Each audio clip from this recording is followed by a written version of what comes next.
Et d'ici 2 ou 3 ans, maximum, est-ce que nous n'allons pas atteindre ce 1 million de tonnes? Presque dans tous les domaines. Le Bénin réalise désormais des performances inégalées. C'est cela le bilan que nous pouvons faire de notre action commune depuis bientôt 5 ans. Désormais, ne détournons plus l'argent public.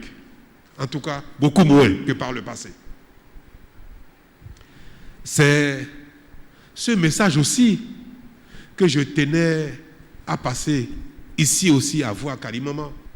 C'est ce que le Bénin est devenu désormais. Un pays sans pétrole, mais un pays riche par nos efforts. Un pays riche par nos économies. Un pays riche par notre conscience de respecter la chose publique, de dépenser notre argent commun avec respect et sérieux. Je voudrais vous exhorter, vous prier, vous supplier de tout faire pour préserver cet acquis-là. Patrice Talon le répète à en perdre la voix. Démocratie, liberté et gouvernance sont les socles indissociables du développement. C'est peut-être là l'idéologie du réformateur qui se défend en temps ordinaire d'être idéologue.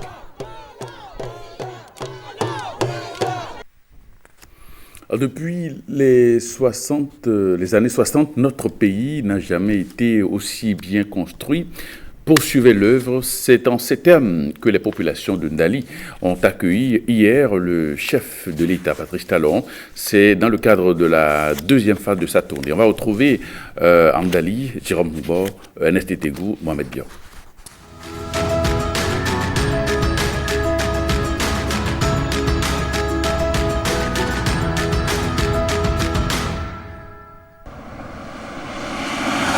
Ndali, c'est l'appellation modifiée par le colon de Daria, du nom du royaume de 15 maisons que dirigeait dans l'histoire la princesse Lafia Yerima Tamou. Cette ville du nord-est du Bénin, département du Borgou, est un bastion cotonnier du septentrion. Et actuellement, il est en construction une 2e usine du coton d'une capacité d'égrenage de 55 000 tonnes. De plus, entre autres, la cité des Bonakeri abrite un centre régional d'excellence de football doté d'un internat, mais aussi et surtout cette unité de transformation de riz.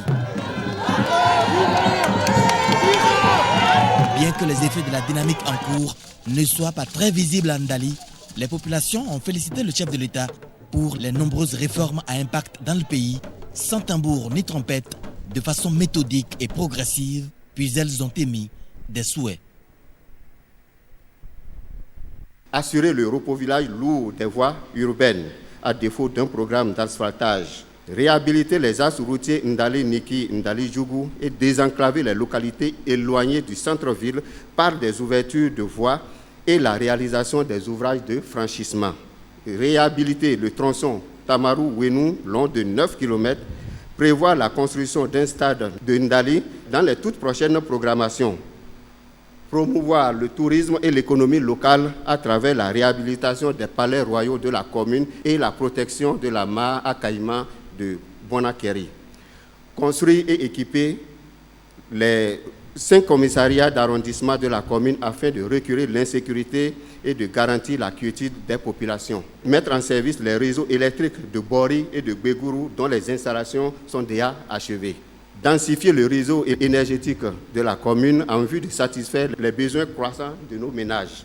Même si tout cela continue de nous manquer, que nous avons le courage de regarder le Bénin entier pour voir si ce qu'on n'a pas pu faire depuis 60 ans, le rythme qu'on n'a pas pu obtenir depuis 60 ans, la quantité de travail qu'on n'a pas pu faire par année ou par quinquennat depuis 60 ans, est-ce que depuis ce pari que nous avons pris ensemble, est-ce que depuis ce moment-là, le rythme, la vitesse, l'ampleur, c'est-à-dire la quantité et la qualité avec laquelle nous faisons ces choses-là dans tous ces domaines constituent une révolution? La tournée nationale est un gage de bonne gouvernance et elle m'a permis, dira Patrice Talon, de me rendre compte des réalités de nos collectivités local. Devant le mandant lui-même,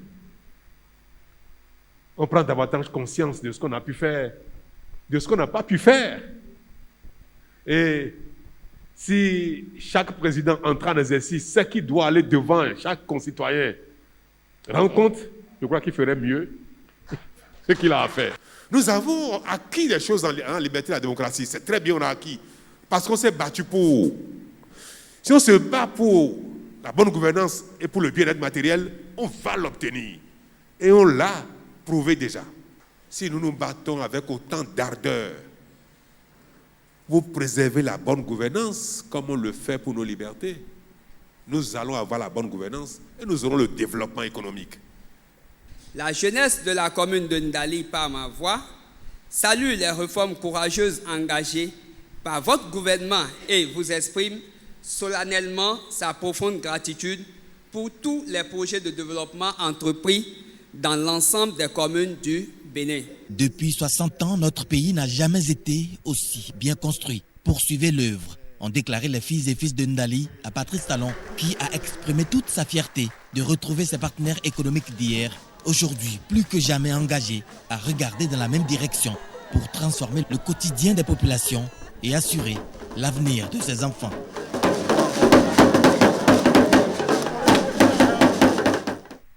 Nous allons à présent retrouver le porte-parole du gouvernement, Maître Alain Oronla, qui fait partie également de la délégation et qui nous résume cette première journée au micro de Jérôme Mouba. L'enthousiasme avec lequel le président de la République est retourné sur le terrain illustre le sérieux, la considération et l'importance que revêt à ses yeux cette tournée dont il connaissait les vertus, mais qu'il a redécouverte en faisant l'exercice, et il a exprimé avec autant d'enthousiasme, il a dit aux populations de Perere et de Ndali que si cette tournée inédite, jamais effectuée par un président de la République en exercice, n'avait pas existé, il lui fallut l'inventer. Le président de la République est allé jusqu'à souhaiter que cet exercice soit inscrit comme une obligation constitutionnelle qui aille au-delà du discours sur l'état de la nation, quand bien même ce discours ne peut être fait que lorsqu'on a fait le tour du propriétaire, que ce discours postule que l'on ait fait le tour du Bénin, et c'est un véritable exercice de gouvernance que le président de la République est en train de consacrer. C'était important de le souligner, ce qui met un terme définitif aux spéculations sur l'utilité de cette tournée de reddition de comptes, la pertinence de cette tournée qui permet au premier d'entre nous, au premier responsable en charge du développement de notre pays, de se rendre compte par lui-même, au-delà des fiches, au-delà des rapports, de l'état d'avancement, de la mise en œuvre de son programme, de l'état d'esprit de ses compatriotes, car rien ne vaut un échange direct entre le premier des Béninois et les Béninois. Le président de la République a lancé un appel, l'appel que lui-même a qualifié de l'appel de Perere, à savoir que nos acquis qui ont été exposés aux populations de Perere et de Ndali ne peuvent être maintenus que si nous adoptons le triptyque liberté, démocratie et bonne gouvernance.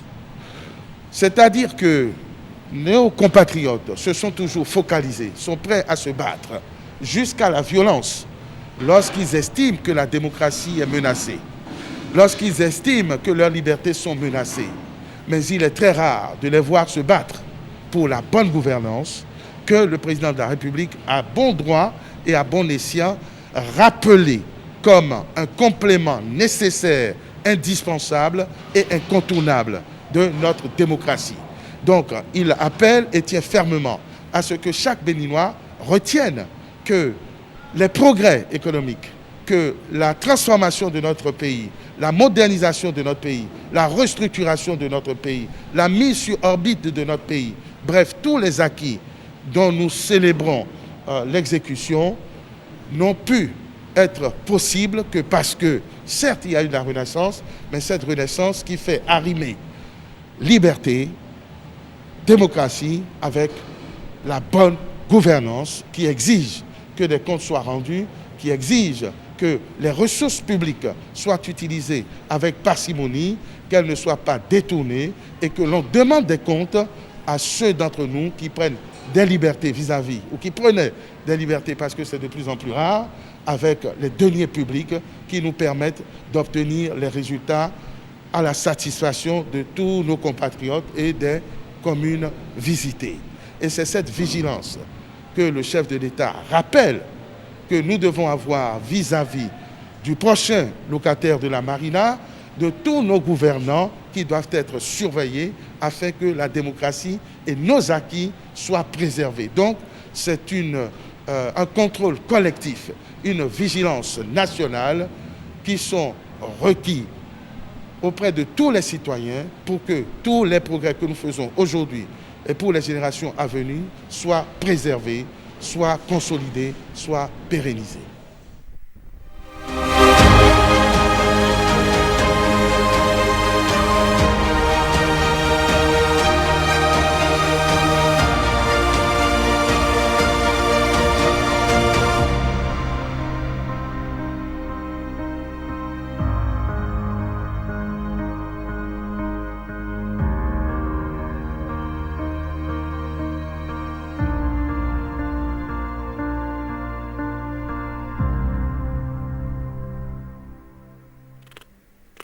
Autre sujet d'actualité dans cette édition, séance d'échange entre les acteurs impliqués dans l'organisation de la présidentielle d'avril prochain.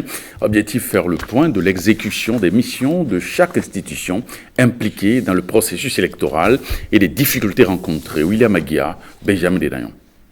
C'est une rencontre qui sonne comme une mobilisation générale autour de l'organisation du scrutin présidentiel d'avril prochain. Conformément à la Constitution, au code électoral, différentes institutions de l'État ont reçu pour mission d'organiser, d'encadrer ce processus électoral avec les qualités démocratiquement attendues. Il est important que ces institutions se rencontrent et échangent sur le niveau de préparation de cette élection aussi importante. Tour à tour, ces différentes institutions ont fait le point de l'exécution de leur mission. D'abord, la Sénat, la structure organisatrice du scrutin. La Sénat est prête pour l'organisation des élections, pour au moins les tâches qui la concernent. Par esprit d'anticipation, nous avons commencé à travailler depuis au moins 2 à 3 mois sur une question qui était nouvelle dans le cadre de l'organisation de ces élections, à savoir la question du parrainage. Donc voilà ce qui a été fait comme premier travail. Deuxième tâche que nous avons exécutée, c'est la conférence budgétaire.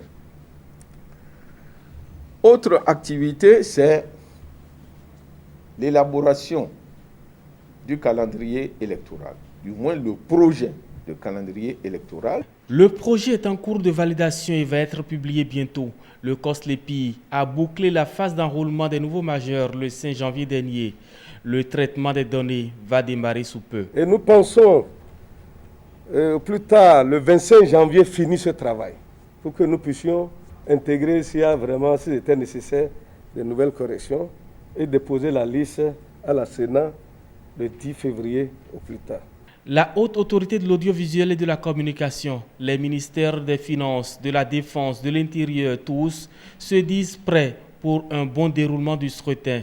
Des efforts et engagements qui rassurent le président de la Cour constitutionnelle. Je voudrais remercier Monsieur le Président de la Sénat, Madame la Vice-présidente, Monsieur le Président du COSLEPI, Mesdames et messieurs les représentants des différents départements ministériels, des efforts qui sont déjà fournis.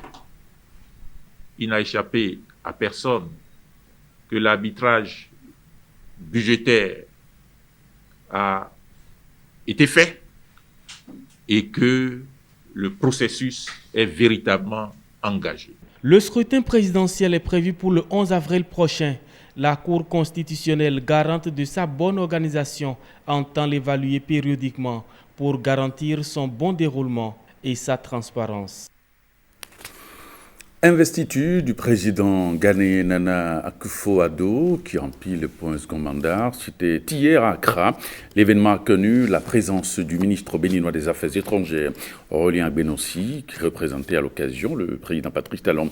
Il en a profité pour renouveler et témoigner l'amitié du Bénin au peuple frère du Ghana.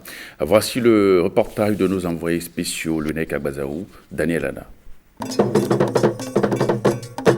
Dans la liesse et l'effervescence, le président Nana Akufo-Addo prête ici serment devant le peuple ghanéen, après avoir remporté l'élection présidentielle du 7 décembre dernier face à son opposant historique, l'ancien président John Mahama. I, Nana Addo Dankwa Akufo-Addo. Nous, Nana Akufo-Addo, jurons au nom de Dieu Tout-Puissant d'assurer avec foi et loyauté la fonction présidentielle en République du Ghana, telle que établie par la loi. Nous nous portons garant de la souveraineté et de l'intégrité du Ghana. Nous allons préserver, protéger et défendre la Constitution de la République du Ghana.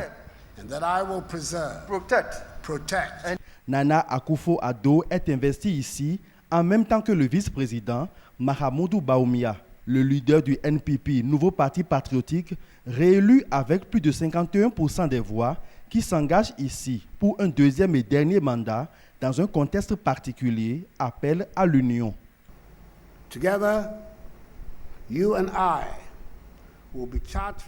Ensemble, vous et moi, nous allons faire de nouvelles prouesses dans la gouvernance des affaires de la 4e République. C'est aussi la première fois dans l'histoire de cette République que le président issu d'un parti, en respect des lois, travaillera en étroite collaboration avec le président du Parlement issu d'un autre parti. Je reste confiant que tous deux, nous allons privilégier l'intérêt supérieur de la nation. Le Bénin et le Ghana entretiennent des relations diplomatiques de longue date. C'est donc à juste titre qu'une délégation du gouvernement de Patrice Talon est présente à cette cérémonie d'investiture avec à sa tête le ministre des Affaires étrangères. J'ai eu effectivement le privilège d'avoir été désigné par le président pour le représenter à cette cérémonie de prestation de serment de son frère, de son ami, le président Nana Akufo-Addo, pour ce deuxième mandat que le peuple ghanéen lui a accordé suite aux résultats particulièrement positifs de son premier mandat. Cette cérémonie s'est déroulée dans une ambiance très fraternelle, très conviviale. Pour Aurélien Agbenossi, les deux pays partagent les mêmes idéaux de développement. Il est heureux de constater que dans un pays tout près de chez nous, les populations ont accordé leur confiance à nouveau à un président qui a fait ce qu'il a dit et qui a dit ce qu'il a fait. Je suis très heureux de constater la similitude de l'évolution politique du Ghana avec celle de notre pays, où on voit une équipe dirigeante qui se met au travail et qui essaye de transformer la vie des Ghanéens. Donc j'ai été très heureux de représenter non seulement le président, mais tout notre pays à cette cérémonie.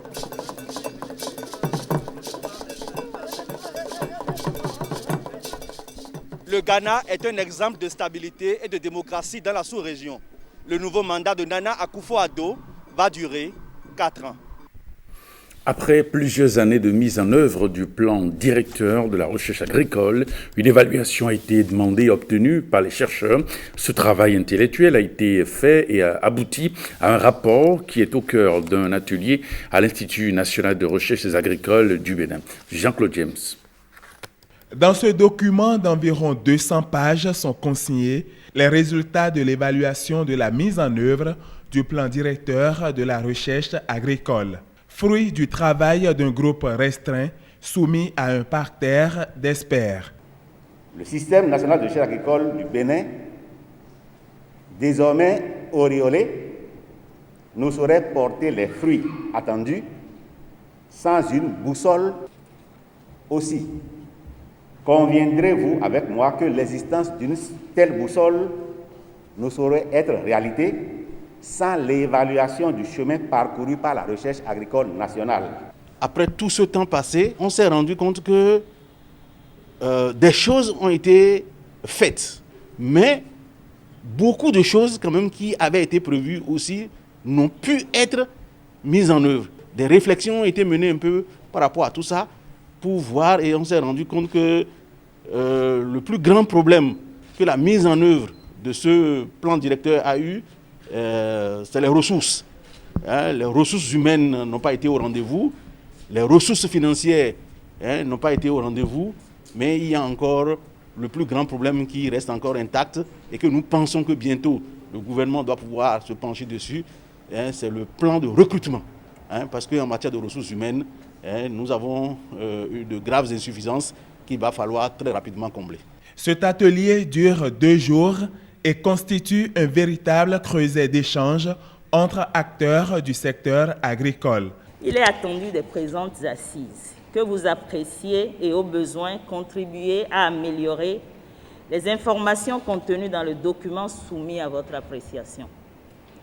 Il est également attendu que, sur la base de ces informations et des priorités pour la transformation de l'agriculture béninoise, vous fassiez des propositions d'axes stratégiques assorties d'objectifs.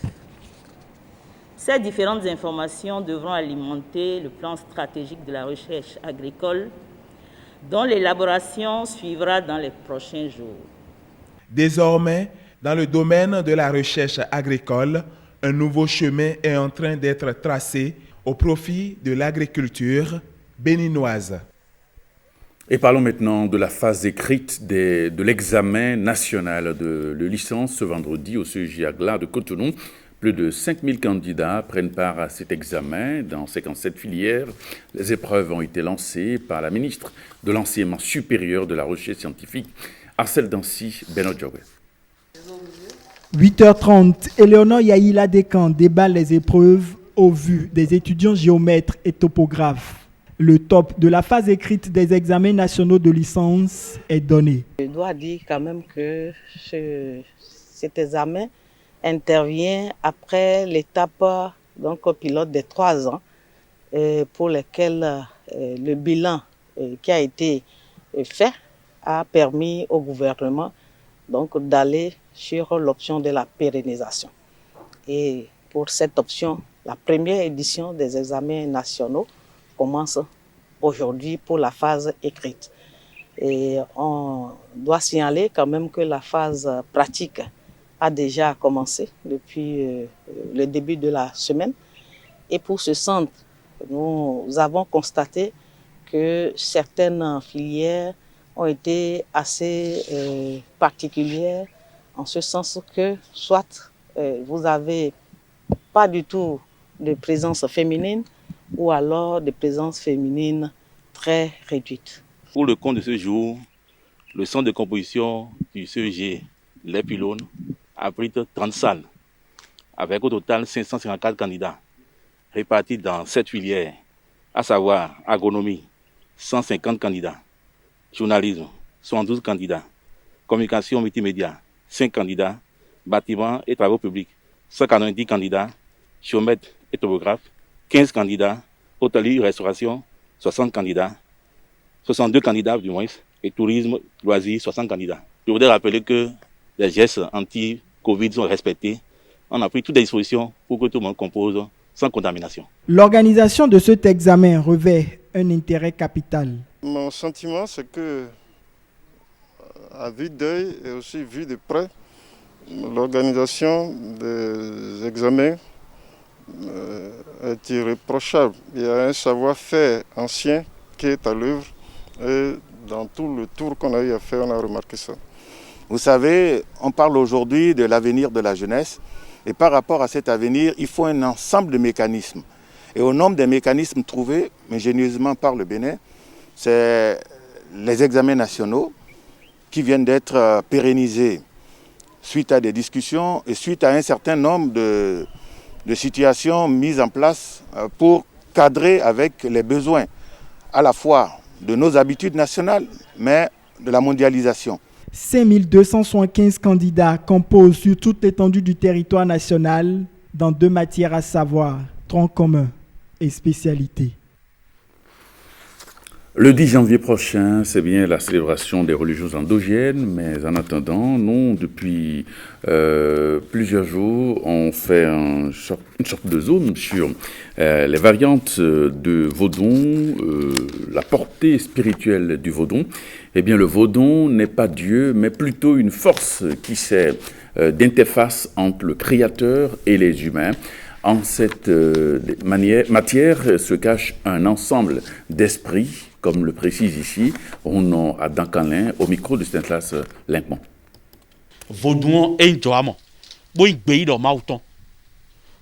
Le vaudou existait avant l'humanité. Il porte les doléances des humains vers Dieu. Il concourt ainsi au bien des hommes.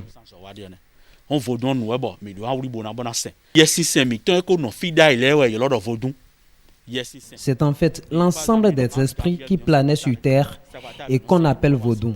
Par exemple, au pays vaudou, l'ange Gabriel représente Sakwata, Saint-Michel c'est Revioso.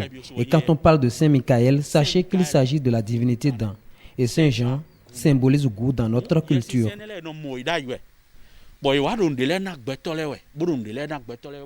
Tous ces anges ou esprits, on les voyait. C'est à cause du comportement des hommes que Dieu les a rendus invisibles. Il n'y a donc rien à fuir.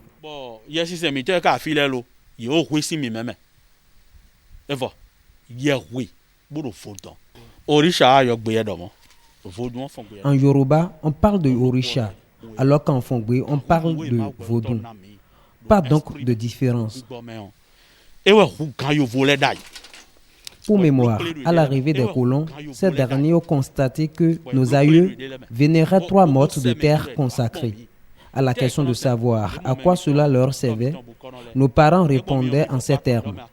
Il y a 3 choses en Dieu, le Père, le Fils et le Saint-Esprit.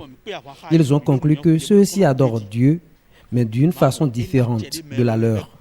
Vous comprenez alors pourquoi il a été difficile aux colons de nous dominer tôt. Eh bien, ce journal se refait. Merci de votre fidélité. À 23h30, vous aurez dans ce studio Awa Sherif pour le JT Soa. Merci et à demain.